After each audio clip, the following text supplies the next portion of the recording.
Hi guys, we are into the last topic of the first lesson. I must consider this is the third most important topic, third most important question from this lesson. The question is, what are the problems faced by the archaeologists in understanding the ancient civilization called Indus Valley civilization? I repeat the question, what are the problems faced by the archaeologists in understanding the ancient civilization, that is Indus Valley civilization? See, so far whatever we have seen, it is the understanding is the Harappan script that helps us in understanding the ancient civilization. वो एक understanding था, but that is not very sure. What is most important that helps us to understand this ancient civilization is the material evidence that we have, the material evidence that allows the archaeologists to better reconstruct the Harappan life. Okay, this is an introduction to this question. Okay, the answer starts with classifying the finds, but no, to write the answer, the further answer, you need to give the brief introduction of this. What you need to write is, this is what you need to write, that is, the archaeologists use the material evidence to reconstruct the Harappan life. This material could be pottery, tools, ornaments, household objects, etc. Organic materials such as cloth, leather, wood, reeds generally decompose, especially in the tropical regions. And what we have today is stone or burned clay and all that. You need not write all this, but what you need to write is the material evidence that allows the archaeologists to better reconstruct the Harappan life. Now, it is also important to remember that only broken or useless objects would have been thrown away by the people. See, we also, what we do, we usually throw those things which are not in use, or which is useless. Other things we always keep, we keep it for recycling. What is this recycling? Maybe we may give to someone who is our brother or sister to use it. Other things would be probably have been recycled. Okay, maybe our books, maybe some other things which can be used by some other people. So only the used broken things are thrown out, otherwise the good things are used for recycling. So this is what happened there also. Consequently, the valuable artifacts, sir, then how can we get this valuable objects like gold, silver and all? So these things are found intact, either lost in the past. तो अभी हमारे पास valuable goods हैं Harappan civilization का. It is not they threw this away, it is because they lost it somewhere, or they hoarded it somewhere, and they were not able to get it back, retrieved back. Okay, they were not able to retrieve it. Hoarded means they collected and kept inside the this one, what is that, they dig it and bury it up. Maybe later use के लिए वो bury करते हैं, but बाद में उनको वो ढूंढने पे वो नहीं मिलता, and this is how we get it later. So what does it mean? All the finds we have, such finds are, especially the valuable finds, are accidental rather than typical. It is not something we have today. It is because they have thrown it everywhere so that we can collect later on and understand about their life. No, it is because accidental. No, they have forgotten to retrieve them back. So this is how solves it. So this is an introduction to this topic. Now, first topic is, what are the problems faced by the archaeologists in classifying the finds? Whether this is a stone, whether this is this is an ornament, or this is an ivory, this is a metal, this is a bone. So how they were able to classify all this materials or finds that they were able to collect, discover from these areas. Okay, so recovering the artifacts is just the beginning. अगर उनको जो भी artifacts मिलता है वो beginning of archaeological enterprise. Enterprise means hard work. So this is the beginning. Now later is that's the beginning. What is done later is the classifying the finds. There are two principles of classifying the finds. The one simple principle of classifying the finds is in terms of material that they are getting. First, what type of material? Is it the stone, whether it is a clay, whether it's a metal, whether it's a bone? So based on the material that they get, they classify it. The second important principle is that is more complicated. That is in terms of their function. If they get something, what is the function of that material? First एक material मिल गया, उसको एक classify एक अलग तरीके में एक artifact में, may be this is no this is an ivory, okay, kept somewhere. So in terms of function, what type of function it has to give to the society? So archaeologists have to decide whether, for instance, artifact is a tool or an ornament. वो उनको decide करना पड़ेगा whether it's a tool or ornament or both. Okay, whether it can be used as a tool also as well as ornament also, or both, or something that is meant for only ritual use. So based on the function of that material, they classify the finds. So very important point, we have taken the two principles of classifying the finds. Now there are three ways of understanding the function of an artifact. How we can understand the function? First, we can understand the function by its resemblance to with the present day things.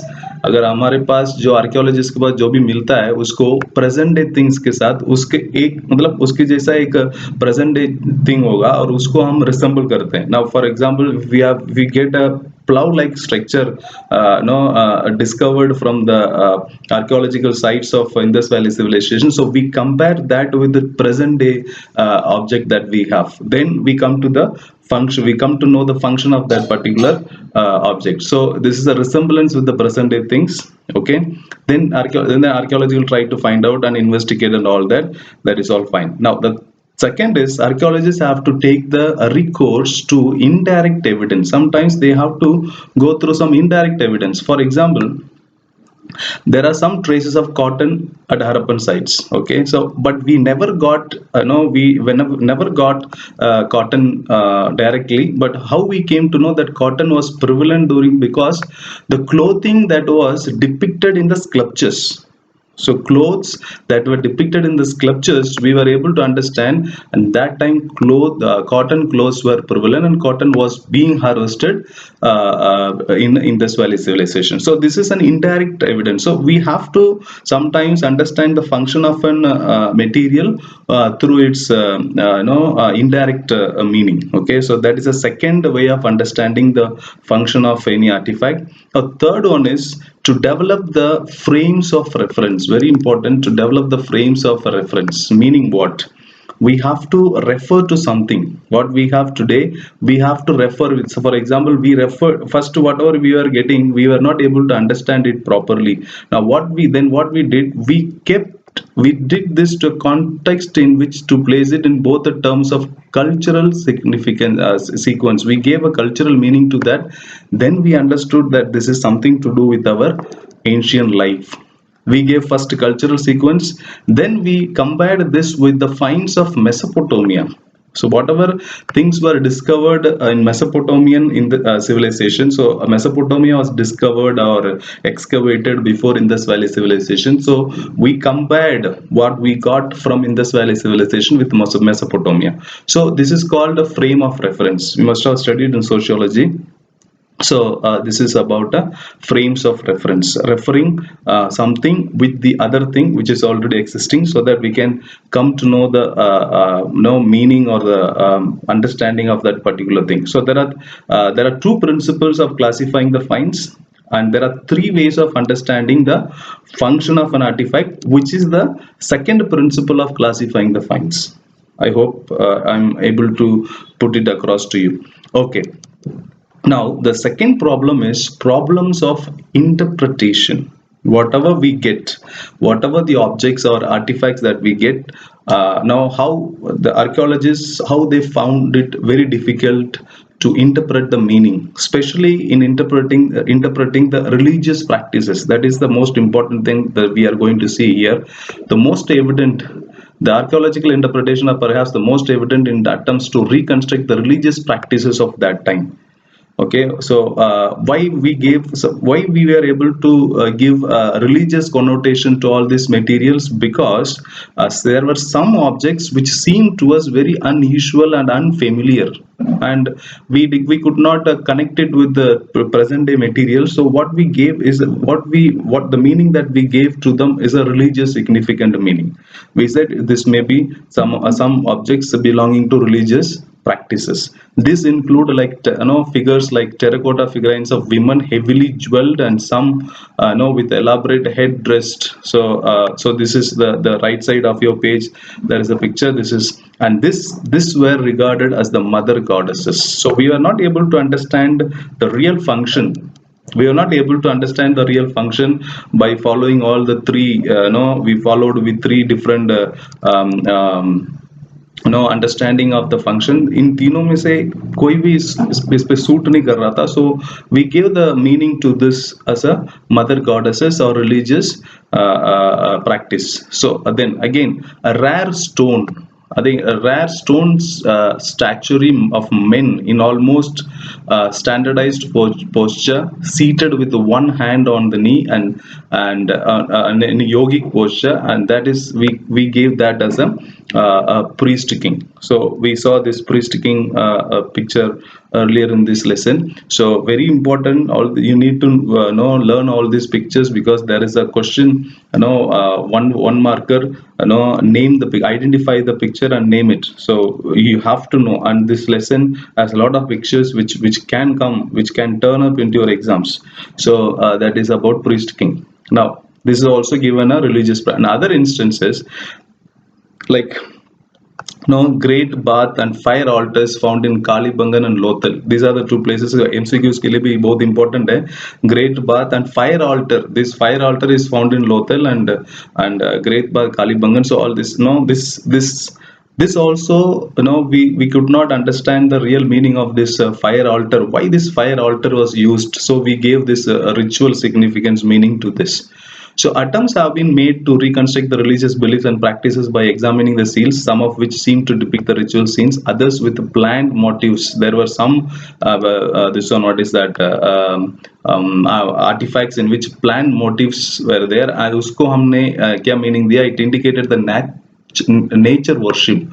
People at that time worshipped the nature. So we gave the artifacts which had plant motif. The plants were decorated or sculptured in that. So we gave this meaning to nature worship. And some animals, this is some animals with such as one-horned animal, often called as unicorn, very important, depicted. Even today it is not found anywhere, this such kind of animal. So we were not able to understand the function of this motif or artifact. So we gave different meaning to this, and this is considered to be the mythical animal, unicorn. Okay. In some other seals, a figure shown seated cross-legged in a yogic posture, sometimes surrounded by animals, has regarded as being depiction of the proto Shiva. This is the picture which is below mother goddesses is the proto Shiva seal. They give this meaning proto Shiva. Why proto Shiva? Something that existed before Lord Shiva is called proto Shiva. So we gave this name because the earlier form of one of the major deities of Hinduism. So major deity means God, is Lord Shiva, and Lord Shiva के पहले एक God that is called proto Shiva. So we gave this name to proto Shiva. So some of the artifacts which we could not understand, or which was very very unfamiliar with today's practices, we gave them as a religious we gave it as a religious significance. And some of them, like mother goddesses, priest king, then great bath and fire altars, then unicorn, and then going with proto Shiva. These are some of the. So you have to just mention the names, just mention the names and tell these are all unfamiliar, not so much unusual and unfamiliar to today's present day life. So we gave this as a religious significance. So this is what you have to write. Now, why we were not able to understand and give it meaning, or whatever we have, the many reconstructions of Harappan religion are made on the assumption. Why we are giving this assumption? Because later traditions provide parallel with other ones. That is because archaeologists often move from the known to the unknown, that is from present to the past. See, we have all the religious practices. We worship Lord Shiva. We have mother goddesses. We have a lot of things. So today's present of view, we just move from present to the past. So that is why we are able to give a religious connotation to this. If religion doesn't exist today, we would not have taken this as a religious significance. We would have given something else. So that is why we cannot avoid religious significance to the Indus Valley civilization. What you need to take down from here is, now many reconstructions of Harappan religion are made on the assumption that later traditions provide parallels with earlier ones. So बाद में जो हमारे साथ now present day is giving idea or meaning to the past. So this is because we always move from, archaeologists move from the known to the unknown, that is from present to the past. That's fine. Just a brief explanation about this proto Shiva seal. Proto Shiva, see, in Rig Veda there is a name given to Lord Shiva, that is Rudra. Okay, so it is mentioned in Puranic traditions. We'll be studying in chapter 4. And in Rig Veda, the earliest religious text, that is Rig Veda, which mentions Rudra name, which is a name for Lord Shiva. Okay, however, so the characteristics given to proto Shiva, that is in Indus Valley civilization में जो seal मिला, उसमें जो characteristics है, what are the characteristics? It is depicted as the Pashupati, lord of animals, and it is also depicted as a yogi. And these two characteristics are not matched with the description of Rudra in Rig Veda. So this is the whole paragraph is all about. I explained this. Just if you read, this is the meaning you will get. That is, the earliest text Rig Veda mentions a name called Rudra, which is the name for Lord Shiva.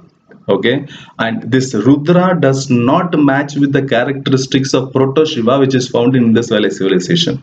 So proto Shiva has got two characteristics. While you study this seal, you come to know two characteristics. One is he is considered as the Pashupati, and he is also considered to be an yogi. And both these characteristics do not match with the Rudra in Rig Veda. Okay, then what is this? Then what is this proto Shiva? Is this then possibly a shaman, as some of the scholars have suggested? ये proto Shiva क्या Lord Shiva, present day Lord Shiva के लिए है या कोई और है, something else, that is maybe shaman? Some of the archaeology scholars have suggested, and this proto Shiva is not today present day Rudra or Lord Shiva, but it is shaman. Who is the shamans? Shamans are men and women who claim magical and healing powers. They claim themselves that they have got some magical and healing powers, as well as an ability to communicate with the other world.